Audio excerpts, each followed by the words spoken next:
Hey guys, today I will show you how to watch Dota 2 replays using Match ID.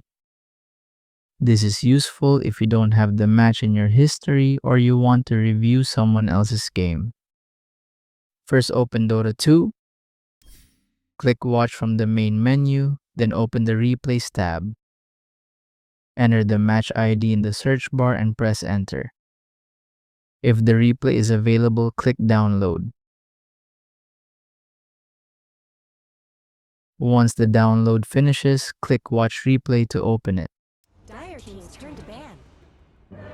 Quick tip, copy the match ID immediately after a game because older replays may expire after major patches. Dota 2 replays also typically expire after about 3 to 7 days. And that's how to watch Dota 2 replays using Match ID. Thank you so much for watching.